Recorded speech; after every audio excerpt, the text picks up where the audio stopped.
All right, what up, squad? Hemingway checking in, and I am still at it per usual. So today I got a couple clips, man. I'm gonna talk about basically getting into direct to consumer. And if you don't know, that's basically just giving your product right to the customer. If you follow my page and you like this content, make sure you get down in the comments, get active with me, engage with me, and make sure you hit that subscribe and or follow button depending on what platform you actually see this on. That way you can keep in touch with the other videos and other content that I got coming out going forward. So today I got a first video. It's actually gonna be from another one from JR McKee, and he's talking about hold on, let me add this in real quick. He's talking about the music business and basically where it's going. Selling music direct to consumer is where the music industry seems to be shifting, and I've been hearing this since the end of last year, top of the year. So I've actually been converting my personal website to kind of be set up for this. If you listen to any type of music, more than likely you have some type of streaming platforms: Spotify, Apple Music, Tidal, something, maybe even still Pandora, whatever. But if you usually consume that music, you can pay a fee, and you're paying the big companies to basically obtain and to have I guess it's technically a license, but to obtain your listen for the music that you have on your playlist or the albums that you get. Now, most people don't buy anymore. So if you buy it, then whatever profile you have with Spotify or with Apple Music or whatever, with Apple Music, you can keep that copy. But most people are just paying for the platform or the streaming service, and they're just paying their fee and making playlists. So if you don't pay that fee, they take the music back. If you buy it, it's still yours. But that still is a middleman service in between the artist and the customer. So what JR McKee is about to be talking about is basically how the artist industry, the music industry is shifting towards getting the music directly to you. That way ain't no more middleman, and it makes for a better transaction overall. Is going is we are going back to direct to consumer. Direct to consumer basically means there's no middleman. If I sold Boomy a CD right now, that's direct to consumer, versus me hitting upload, putting it on Spotify and say, hey, Boomy, go listen to my music on Spotify.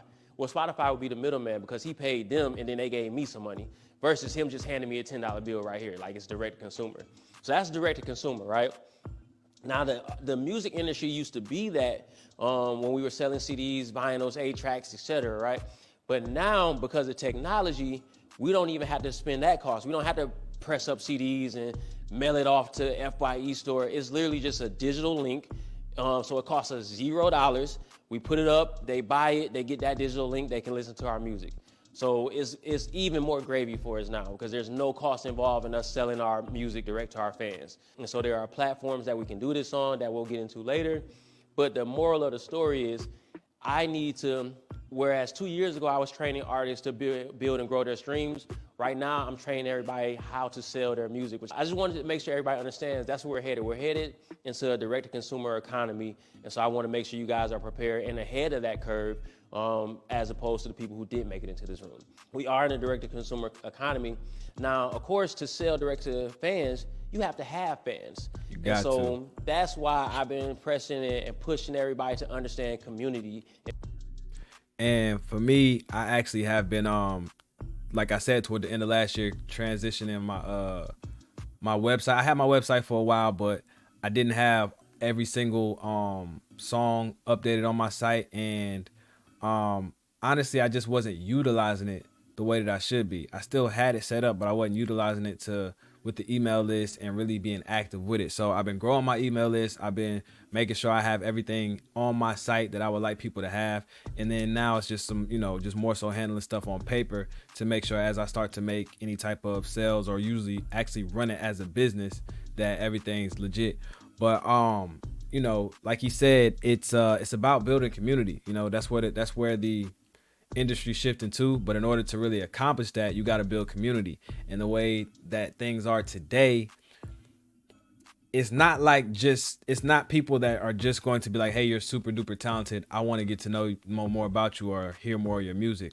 You got to give people other things to build your community. Some people have different lanes than other people. Some artists got different things that they use to build their community than other artists. For me, talking about my journey and actually talking about some of the things that are going on behind the scenes, or maybe even more so on the independent level, is one of the ways that I want to build not only a community of artists that can relate to me and actually have that community as a part of my base. I do want to still reach out to building people that are genuine fans, but fans that are actually into understanding how music works. Not saying I don't want people who just like the music, because I do, but I've always been one of those fans who,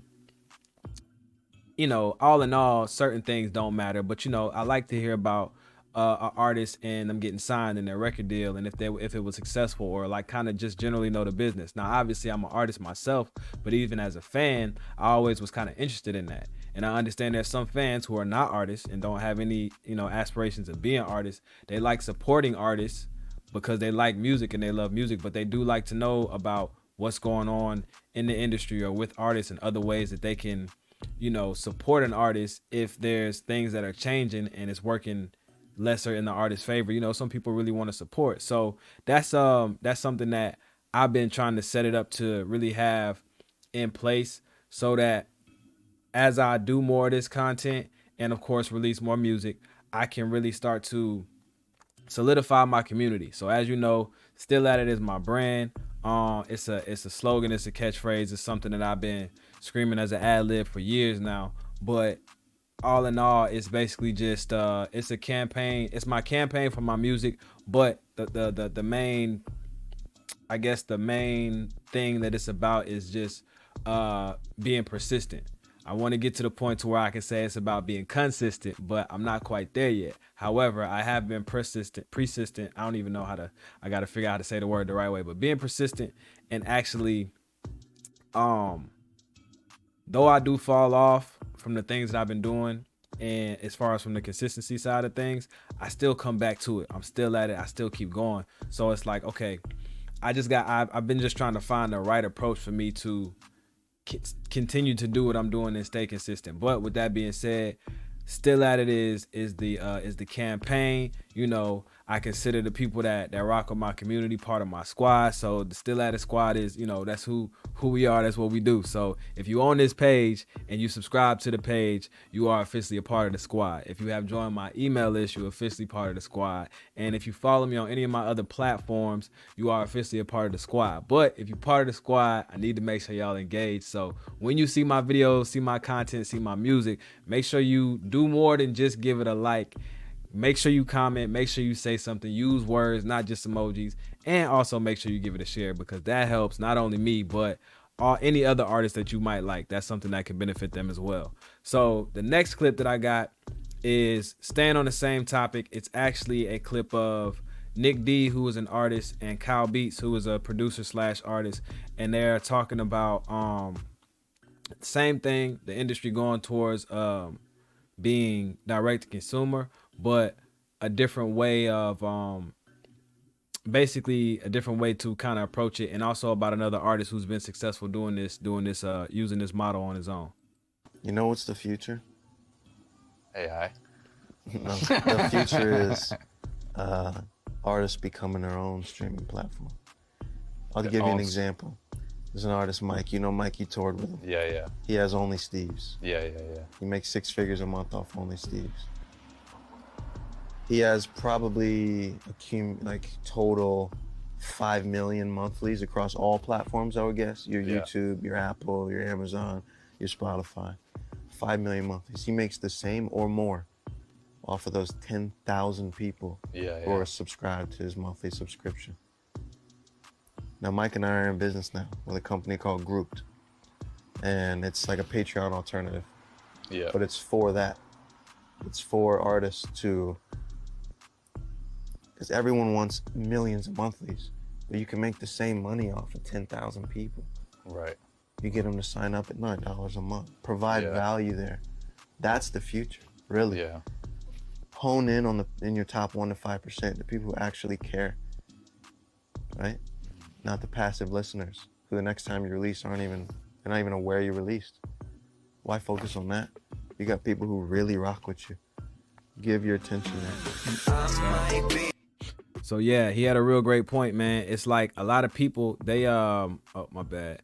They usually focus on having hella listeners and hella fans or whatever, and not really focusing on the core. And I was one of those people, one of those artists. So like he said, that was Nick D talking, and Kyle Beats was the guy with the dark hair and the black shirt, and Nick D was making a good point because he was mentioning the guy Mike. I never heard of him, looked him up, and like he said, he's made millions off like 10,000 fans off of having his own site essentially, and setting up a subscription on his site, just like every other subscription we pay for. If you have YouTube Music, if you have Apple Music, Spotify, Netflix, Hulu, the world has already transitioned to the subscription model. So we've been there. To my artists, y'all paying for subscriptions for Pro Tools and Adobe Premiere and stuff like that. So the subscription model has been around for a while. People understand it. Having your site set up, having everything there for sale, and then also having a subscription model for fans and community members to join. That way they get some exclusive perks and things like that behind the scenes. It's something I've been hearing about for years now, but I thought that I would have to be more in depth or at a different position to really utilize that. And now I've learned over the past year and a half that it's honestly the best approach for me personally right now, because I have a small email list, like 70 people, but the goal is to get it to around 100 or a little bit more than 100, and then kind of scale back and make sure I really know who's actually tapped in with me. And once I get my first clear 100, I want to build with them. Then eventually over time, I want to get it to 1,000 so I can get my first real 1,000 fans. Like he said, man, 10,000 fans, 10,000 community members, 10,000 supporters, whatever, people that's rocking with you. Having 100, 500, 1,000, 5,000, 10,000 is better. I won't even say better, but depending on what level you are, where you're at, and your resources and or backing, it makes more sense to attack the 500 pure fans or pure community members, pure people that want to rock with you, than trying to chase 5,000 when you might can get those numbers, but every month you basically, if you don't drop something new, 4,500 people will fall off. Let's say if we're trying to maintain 5,000 listeners on all the other streaming platforms, if you don't drop consistently enough for their liking, 4,500 people are gonna fall off. But then if you look and say you take 2 months off, but you consistently have 500 people listening, well, you need to, if you have the means and the way to find out who those 500 people are, those will be the 500 people you want to try to make sure you engage with the most, because regardless of what your career look like or what you're doing, they gonna rock with you. And when I started making music, it had got to the point to where it was more so a core fan base. The J. Cole's, the Big Crits, the Kendricks, the Wale's. Like, there's a core fan base, almost like I don't want to say a cult, but there was a core independent fan base well before they got up to the major label and the major level, should I say. And even the program that the company that he talked about, Grouped, that was the page that I actually follow, so I seen it come up on my Instagram timeline.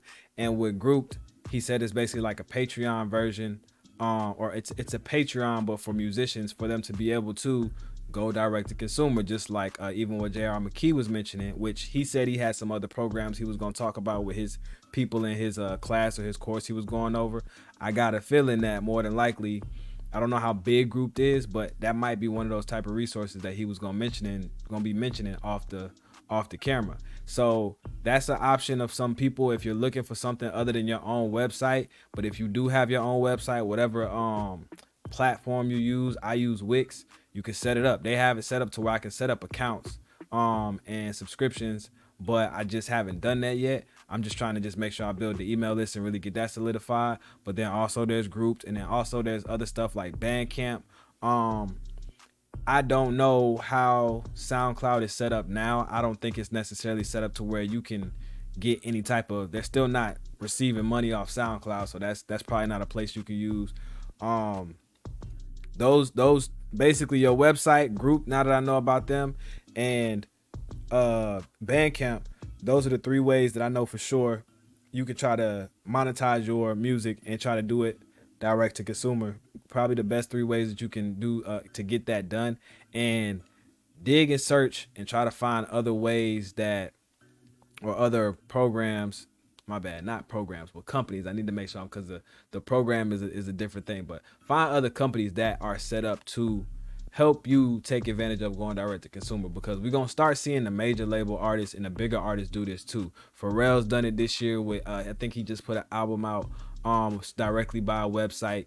Even with how Kanye's rocking right now, he's doing, which is what this is the answer Sway gave him all them years ago, but he's even selling stuff directly from a site and then doing like cheap drops just to see who really rocking with what, and then, you know, reing up on it. So a lot of the top guys is already in, top creative guys that shift the culture are testing these things out. And some of these are the stories that kind of go under the radar, but we hear all the other BS. But these are the ways that these models are actually changing. So if you are an artist, consider it, think about it.